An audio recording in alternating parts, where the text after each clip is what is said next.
हरे कृष्ण राधे राधे। स्वागत है आप सभी का हमारे चैनल पर। भगवान श्री कृष्ण और राधा रानी की कृपा हमेशा आप पर और आपके परिवार पर बनी रहे।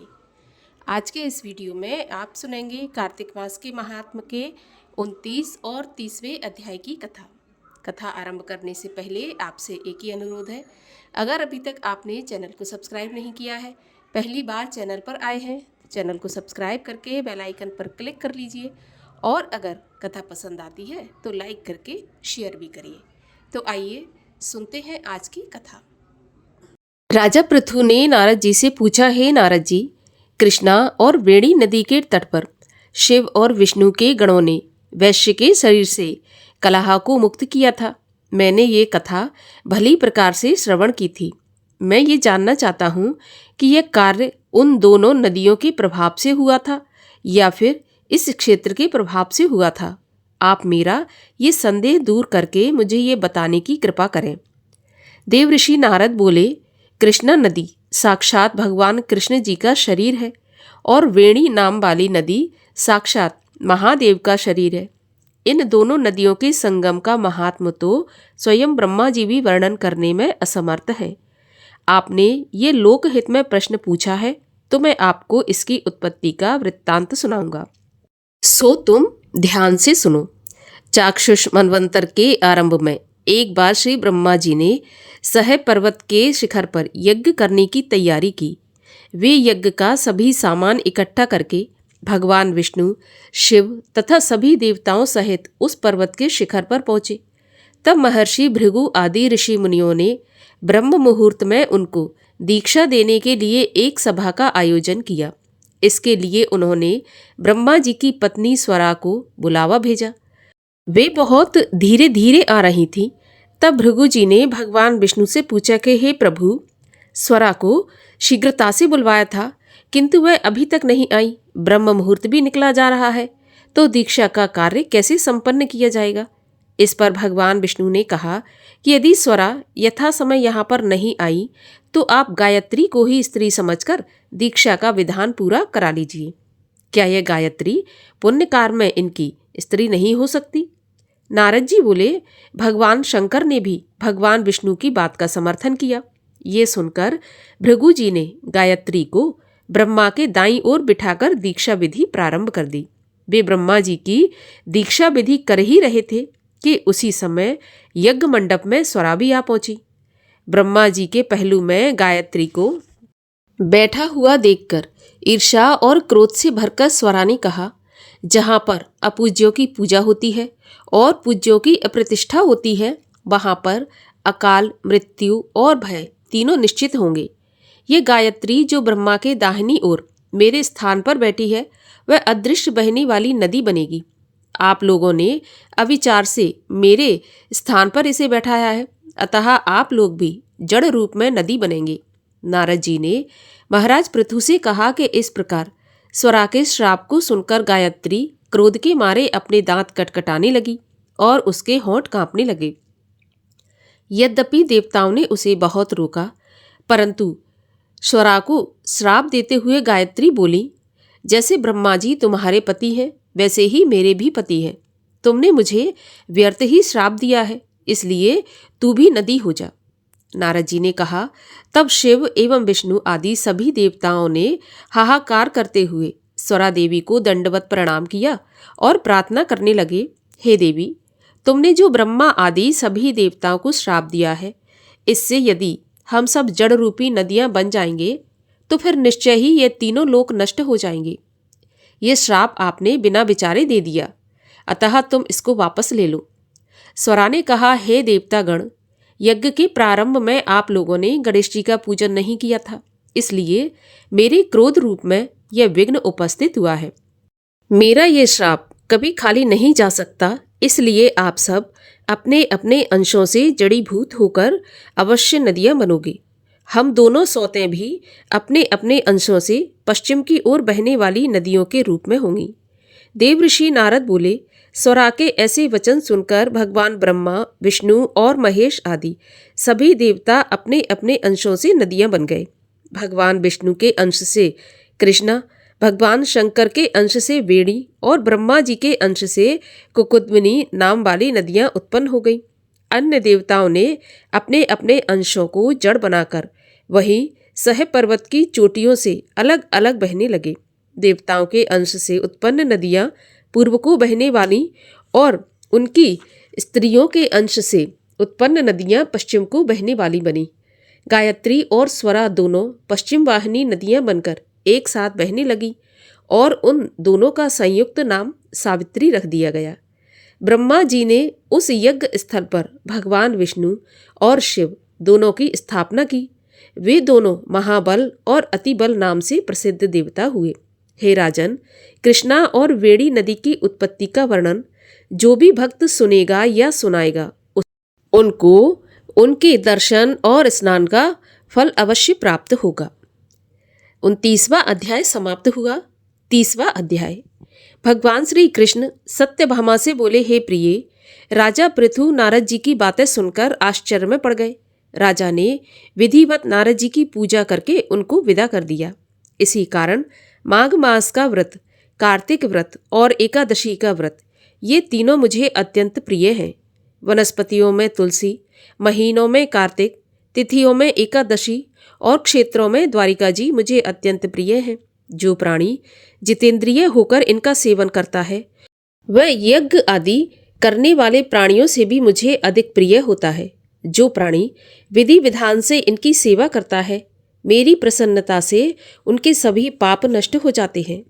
श्री कृष्ण जी के वचन सुनकर सत्यभामा जी ने कहा, हे नाथ, आपने बड़ी आश्चर्यजनक बात बताई कि दूसरे के द्वारा किए हुए पुण्य के फल से कलह को मुक्ति मिली। इस कार्तिक व्रत का बड़ा महात्म्य है और यह आपको इतना प्यारा है कि इसके प्रभाव से पतिद्रोह करने वाली कलह के पाप भी केवल तुलसी दल मिले जल के स्नान से ही नष्ट हो गया।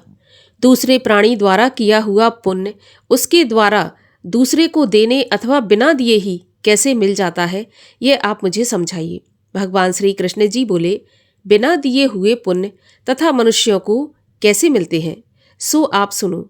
सतयुग, त्रेता और द्वापर युग में पुण्य और पाप के कुछ अंशों का भाग देश, गांव और कुल को प्रभावित करता था, परंतु कलयुग में केवल पुण्य या पाप को करने वाला ही पुण्य और पाप का भागी होता है। ये व्यवस्था संसर्ग ना करने पर कही गई है। बिना संसर्ग के स्वयं किए हुए कर्मों की ऐसी व्यवस्था कही गई है। संसर्ग करने से पुण्य पाप दूसरों को कैसे मिलते हैं सो आप सुनो। सतयुग में देश, ग्राम तथा कुलों का दिया हुआ पुण्य अथवा पाप मिलता था, किंतु कलयुग में पढ़ने, यज्ञ करने तथा एक साथ भोजन करने से पाप पुण्य का आधा आधा फल मिलता है। एकमात्र कर्ता को एक स्थान पर बैठने, भोग करने, विवाह आदि संबंध और एक पात्र में भोजन करने से मनुष्य को पाप या पुण्य का चौथाई भाग मिलता है। देखने, सुनने और मन के द्वारा ध्यान करने से मनुष्य को पुण्य या पाप का 100वां भाग का फल प्राप्त होता है। एक आसन पर बैठने, एक सवारी चढ़ने पर, श्वास लेने पर पुण्य या पाप का चौथा भाग मिलता है। स्पर्श करने, दूसरे की स्तुति करने से पुण्य और पाप का 6वां भाग मिलता है। देखने, सुनने और मन के द्वारा ध्यान करने से मनुष्य को पुण्य या पाप का 10वां अंश मिलता है। दूसरे की निंदा, चुगली और धिक्कार देने से प्राणी उसके किए हुए पापों को ले लेता है और अपना पुण्य उसे दे देता है। स्त्री, नौकर और शिष्य के अतिरिक्त जो मनुष्य दूसरे से सेवा करवाकर उसको पैसा नहीं देता तो वह सेवक उसके पुण्य का भागी होता है। एक लाइन में भोजन करने वाले मनुष्यों में जो परोसने में किसी को छोड़ देता है तो जिसे छोड़ा गया है वह मनुष्य परोसने वाले के पुण्य में से 6वां भाग प्राप्त कर लेता है। स्नान, संध्या आदि करते समय कोई किसी से बातचीत करता है तो बात करने वाले मनुष्य के पुण्य का 6वां भाग उस संध्या वंदन करने वाले को मिलता है। जो मनुष्य धर्म कार्य के लिए दूसरे मनुष्य से धन मांगता है तो धन देने वाला व्यक्ति केवल धन देकर मांगने वाले के समान पुण्य का भागी होता है। दूसरे के धन को हथियाकर कोई अगर पुण्य करता है तो ऐसा पुण्य करता पाप का भागी होता है और जिसका धन हथियाया गया है उसे उस पुण्य का फल मिलता है। जो मनुष्य दूसरों का ऋण चुकाए बिना मर जाता है तो धनदाता अपने धर्म के अनुरूप उसका पुण्य ले लेता है। बुद्धि देने वाला, सलाह देने वाला, उस कार्य के लिए सामान जुटाने वाला और प्रेरणा देने वाला मनुष्य उस कर्म के पुण्य या पाप का छठा भाग प्राप्त करता है। प्रजा जो पुण्य या पाप करती है उसके छठे भाग का फल राजा को मिलता है। इसी प्रकार शिष्य से गुरु, स्त्री से पति और पुत्र से पिता को पुण्य या पाप का छठा भाग प्राप्त होता है। जो पत्नी अपने पति को प्रसन्न रखती है वह अपने पति के पुण्य का आधा भाग प्राप्त करती है। जो पुण्यशील पुरुष पराये हाथ से दान कराता है तो नौकर या पुत्र के अतिरिक्त जो कोई भी हो वह छठे भाग का अधिकारी होता है। जीविका देने वाला मनुष्य जीविका ग्रहण करने वाले मनुष्य के पुण्य के छठवें भाग को प्राप्त करता है, पर यह तभी संभव है जब उससे अपनी सेवा न कराए। इस प्रकार किसी के द्वारा हुए पुण्य अथवा पाप बिना देने पर भी दूसरों को मिल सकते हैं, किंतु ये नियम कलयुग में मान्य नहीं होते। कलयुग में तो केवल करने वाला ही अपने पुण्य या पाप को भोगता है। इस संबंध में एक बड़ा पुराना इतिहास तुम्हें सुनाता हूँ जो बहुत ही उग्र और पवित्र बुद्धि प्रदान करने वाला है। उसे तुम ध्यानपूर्वक सुनो। यहाँ पर 30वां अध्याय भी समाप्त होता है। और अब सुनिए श्री तुलसी चालीसा। श्री तुलसी महारानी करूं विनय सिर नाय, जो मम संकट हो विकट दीजे मात नशाय। नमो नमो तुलसी महारानी, महिमा अमित न जाए बखानी। दियो विष्णु तुमको सम्माना, जग में छायो सुयश महाना। विष्णु प्रिया जय जयति भवानी, तिहूँ लोक की हो सुख खानी। भगवत पूजा कर जो कोई, बिना तुम्हारे सफल न होई। जिन घर तब नहीं होए निवासा, उस पर करहि विष्णु नहीं वासा। करे सदा जो तव नित सुमिरन, तेहि के काज होए सब पूरन। कार्तिक मास महात्म तुम्हारा, ताको जानत सब संसारा। तब पूजन जो करें कुंवारी, पावे सुंदर वर सुकुमारी। कर जो पूजा नित प्रति नारी, सुख संपत्ति से होए सुखारी। वृद्धा नारी करे जो पूजन, मिले भक्ति होवे पुलकित मन। श्रद्धा से पूजै जो कोई, भवनिधि से तर जावे सोई। कथा भागवत यज्ञ करावे, तुम बिन नहीं सफलता पावे।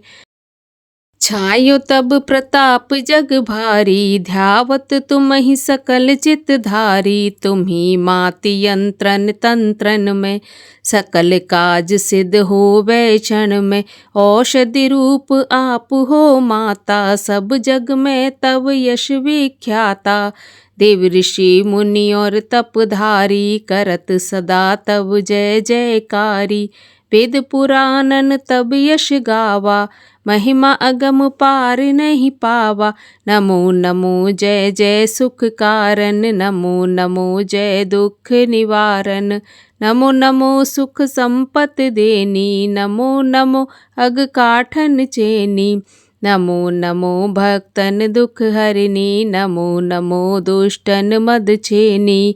नमो नमो भव पार उतारन, नमो नमो परलोक सुधारन। नमो नमो निज भक्त उबारन, नमो नमो जन काज संवारन।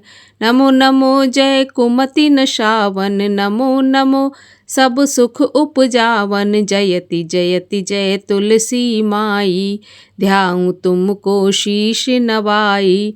निज जन जान मोहे अपनाओ, बिगड़े काज आप बनाओ। करूं विनय मैं मात तुम्हारी, पूरन आशा करहूँ हमारी। शरण चरण कर जोर मनाऊं, निश दिन तेरे ही गुण गाऊं।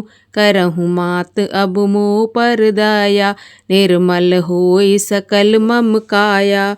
मांगू मात यही वर दीजै, सकल मनोरथ पूर्ण कीजय। जानू नहीं कुछ नेम अचारा, क्षमहु मात अपराध हमारा। 12 मास करे जो पूजा, तासम जग में और न दूजा। प्रथम ही गंगा जल मंगवावे, फिर सुंदर स्नान करावे। चंदन अक्षत पुष्प चढ़ावे, धूप दीप नैवेद्य लगावे। करे आचमन गंगा जल से, ध्यान धरे हृदय निर्मल से। पाठ करे फिर चालीसा की, स्तुति करे मात तुलसा की। एह विध पूजा करे हमेशा, ताके तन नहीं रहे कलेशा। करे मास कार्तिक का साधन, सोवे नित पवित्र सिद्ध होई जाई है। यह कथा महासुखदाई, पढ़े सुने सो भव तर जाई। यह श्री तुलसी चालीसा, पाठ करे जो कोई। गोविंद सो फल पावहीं, जो मन इच्छा होय। तुलसी मैया की आरती। जय जय तुलसी माता, सब जग की सुखदाता। सब योगों से ऊपर, सब लोगों के ऊपर। रुज से रक्षा करके भव त्राता। ओम जय तुलसी माता। बटुपुत्री है श्यामा, सुरवल्ली है ग्राम्या। विष्णु प्रिय जो तुमको, सेवे सो तर जाता। ओम जय तुलसी माता। हरि के शीश विराजत, त्रिभुवन से हो वंदित। पतित जनों की तारिणी, तुम हो विख्याता। ओम जय तुलसी माता। लेकर जन्म विजन में, आई दिव्य भवन में। मानव लोक तुम्ही से, सुख संपत्ति पाता। ओम जय तुलसी माता। हरि को तुम अति प्यारी, श्याम वरण कुमारी। प्रेम अजब है उनका, तुमसे कैसा नाता। ओम जय तुलसी माता। बोलिए तुलसी मैया की जय। भगवान विष्णु की जय। कार्तिक मास की जय।